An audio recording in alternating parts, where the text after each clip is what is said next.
Hello, everyone. My name is Stefan Heim. I'm an associate professor at Kyoto University in Japan. And today I'm going to talk about the emerging battery industry and its implications for the international division of labor of the automotive industry. Unfortunately, I couldn't join physically this colloquium, but I hope we'll have good feedbacks during the session and good talks. Well, why I'm going to talk about that is first because we entered after 10 years of strong industrial policies since the financial crisis in 2008. We have seen the first strong policies, both in US, in EU, and also in China, emerging to encourage the development of EVs. But now EV cars are on the very stage of progressing and since 2020.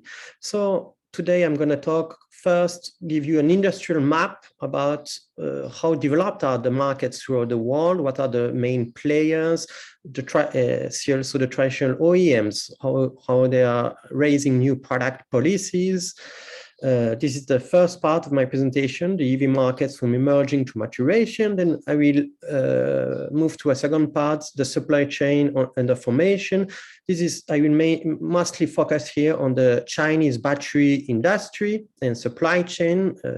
I've been researching that with colleagues of mine since 2019, and then give you some analysis of those battery makers in China that are now ruling this new supply chain.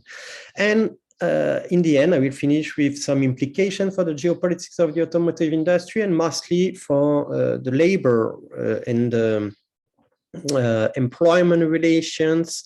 And those are mostly questions that I raise for future research as an agenda. So first, let's have a look at the EV markets. Here you have two graphs. On the left, it shows the EV sales in China, Europe, North America, Japan, and South Korea.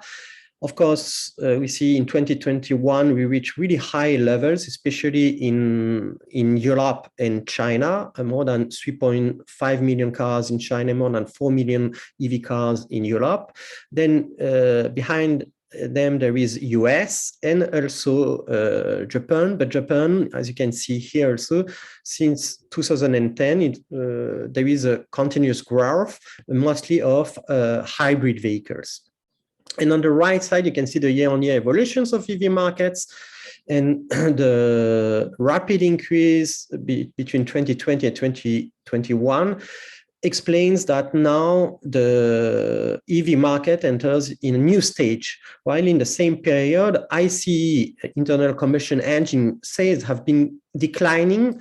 On the contrary, EV car sales kept growing. So it means that this is a new sector and that we must now consider as important.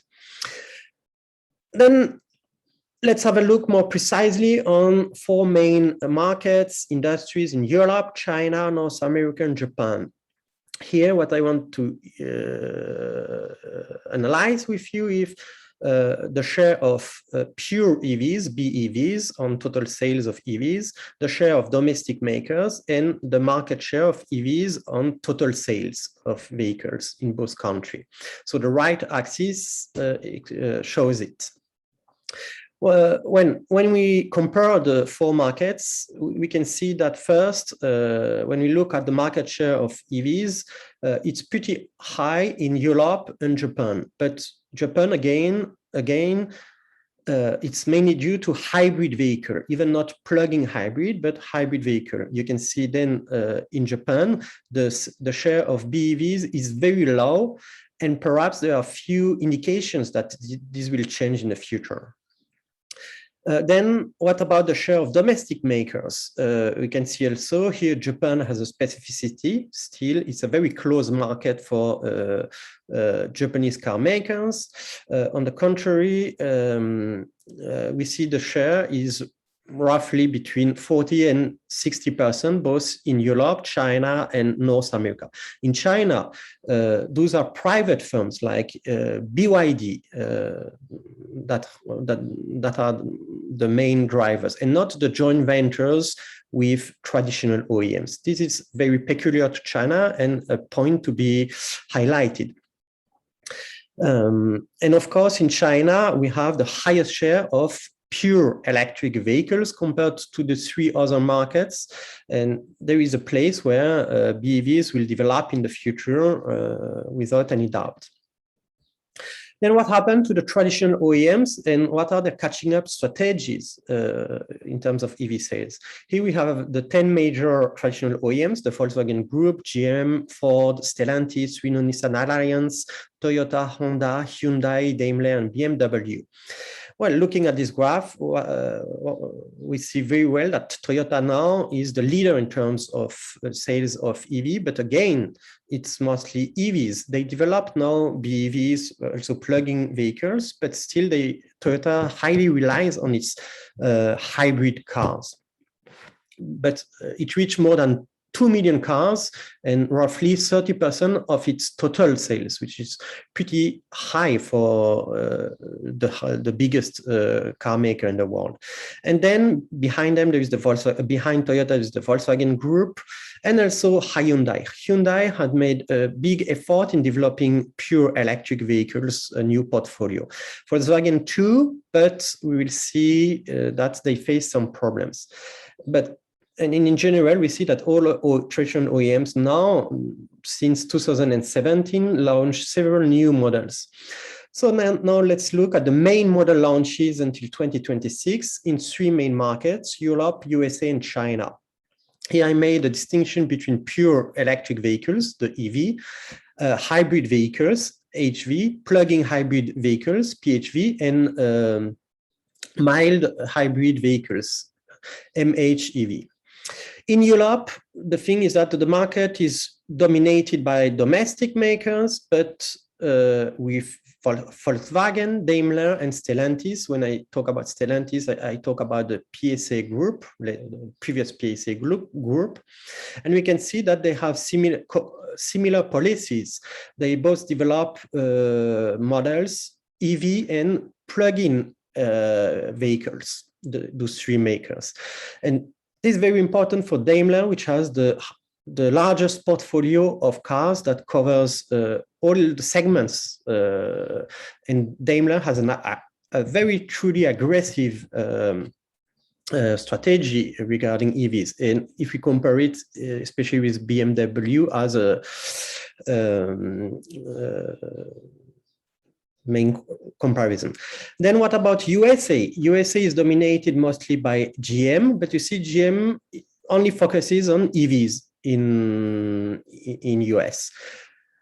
Ford is lagging behind, but since 2020 and the change of CEO, there is a change in the policy. Ford also is not in a good shape financially, also in China, but they made some efforts. Then again, here I highlighted again the Toyota's approach in North America too is selling still the hybrid vehicles and developing few EVs or plug-in hybrid vehicles. This is similar to Honda somewhat and Nissan too. The Renault Nissan here, the figures are not clear, sorry. Another point about USA, most of the cars are pickup trucks and big SUVs. Those are the main models of EV cars. And in China, what about, I'm not talking here about the private Chinese firms, only those traditional OEMs. We see that Volkswagen has a policy to 12 vehicles launches until 2026, especially its e-tron lineup. GM, 9 vehicles, 9 EVs, and 8 plug-in hybrids.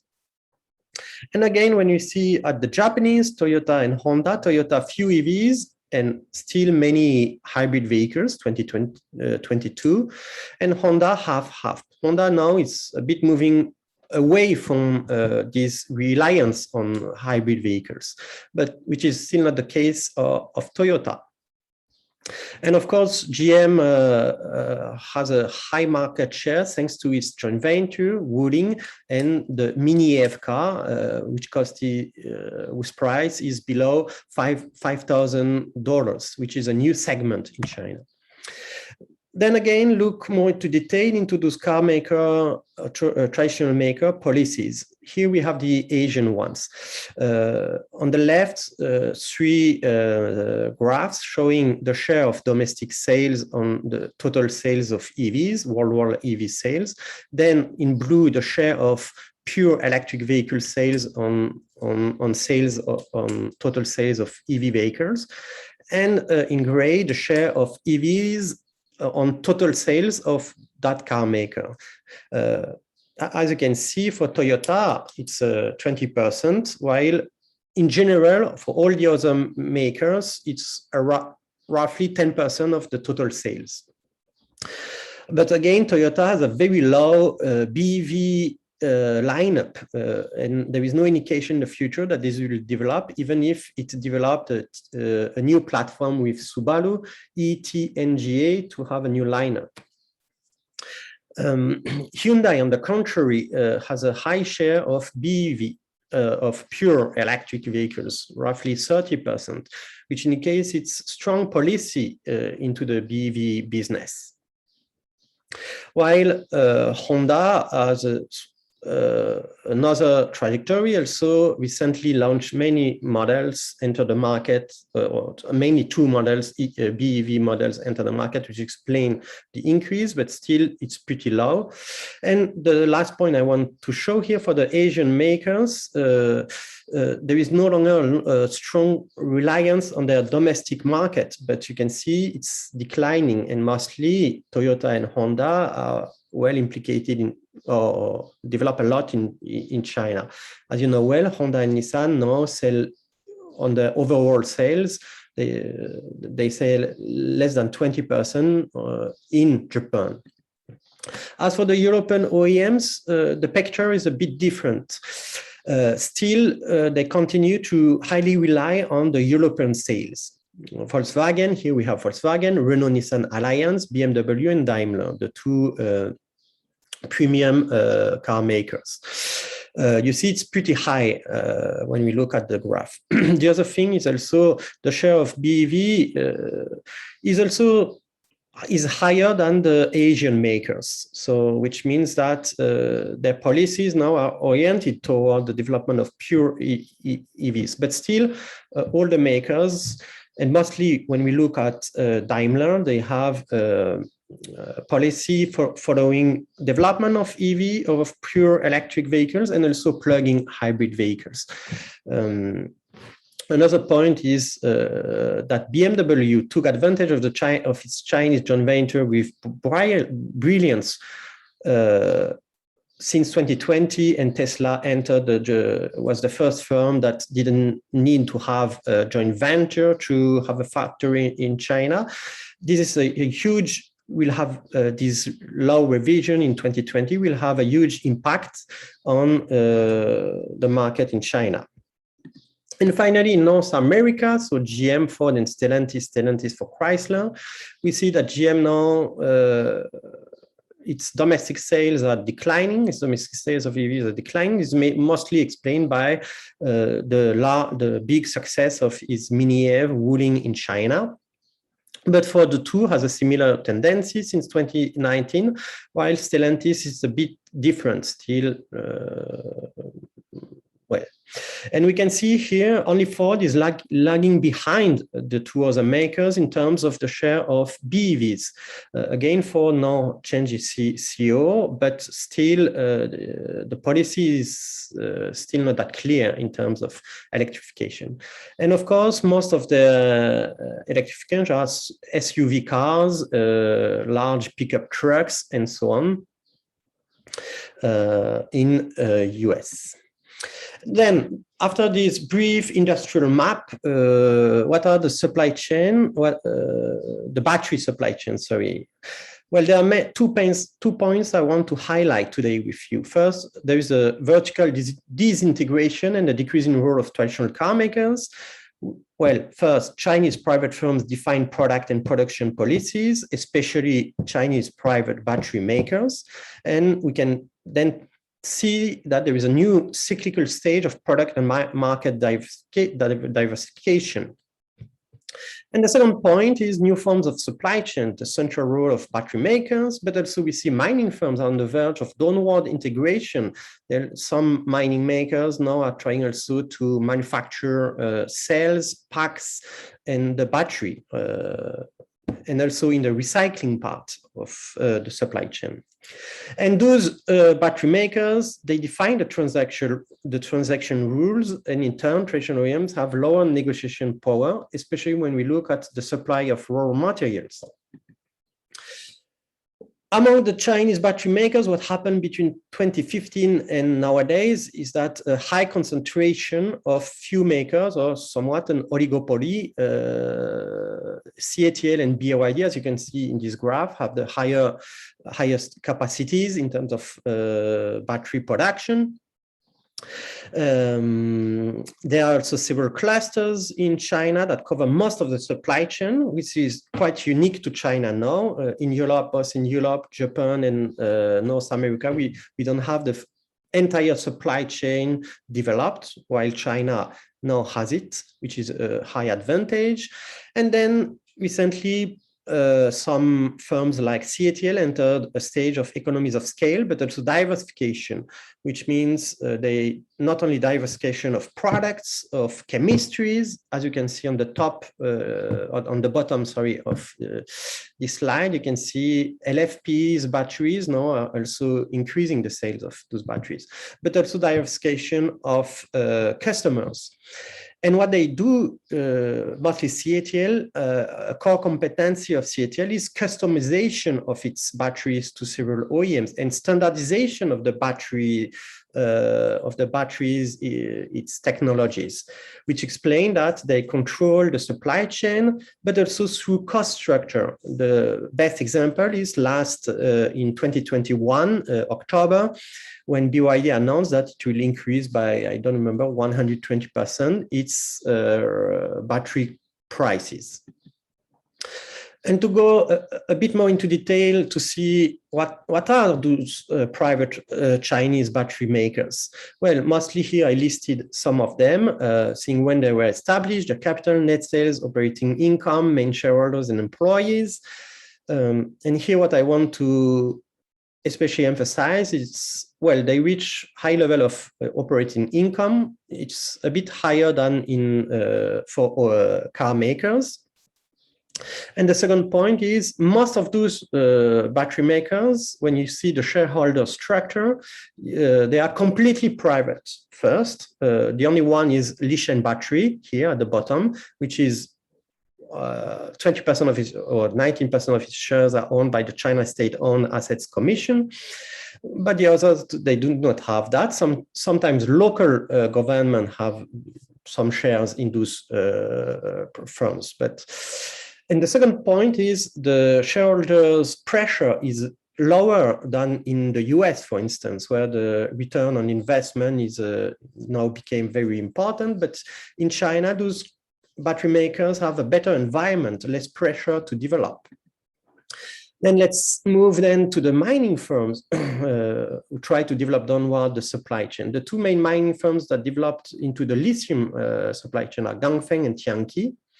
Very independent one. Tianqi last year had a very bad operating income, mostly due to the buying out of a mine.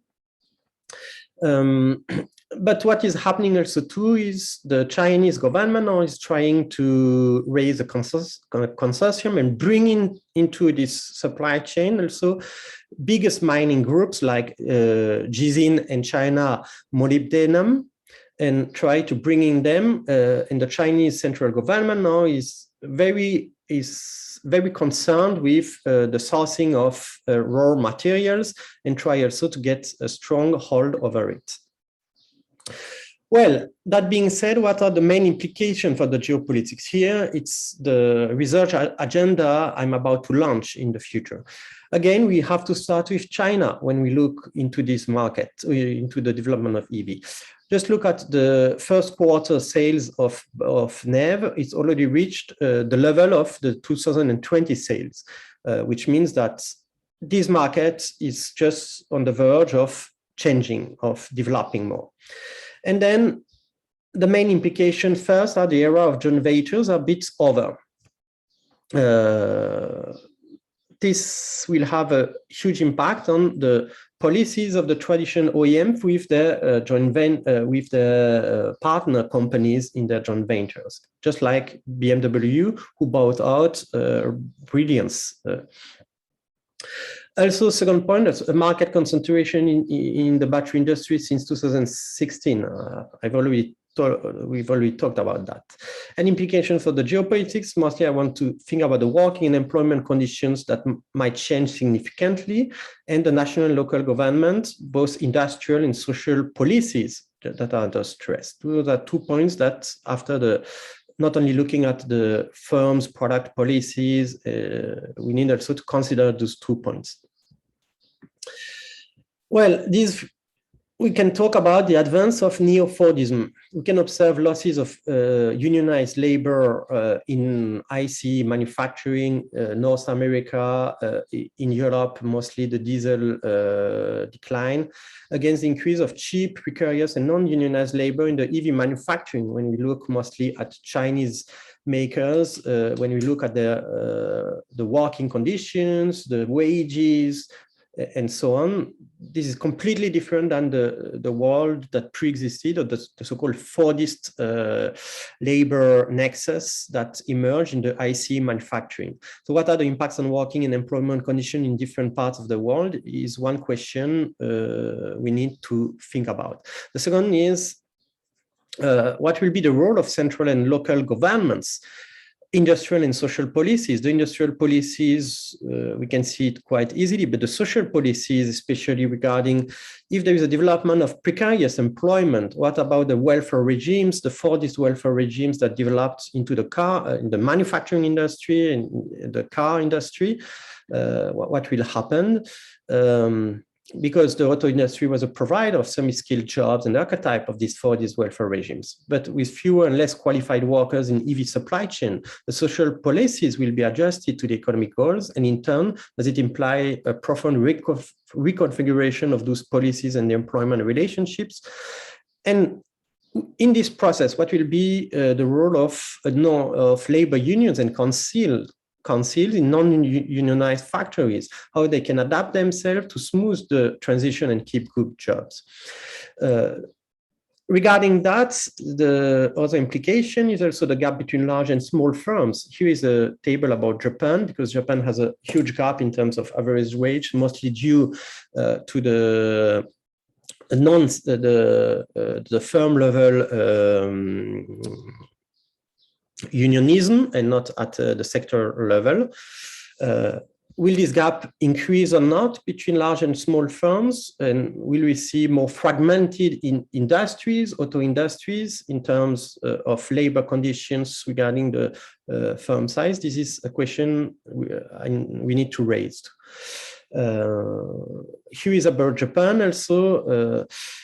We can see in the manufacturing and finance and insurance sectors, which are called Fordist sectors, and the wholesale and retail trade and medical and welfare sectors in Japan, which are non-Fordist sectors that developed or were transformed a lot after the 1980s.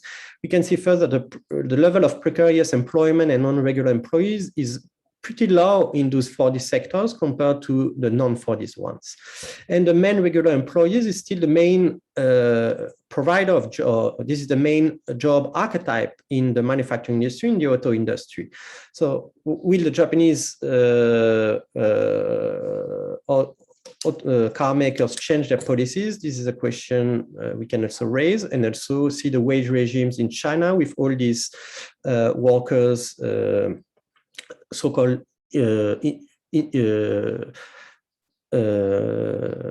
migrant workers, but from China.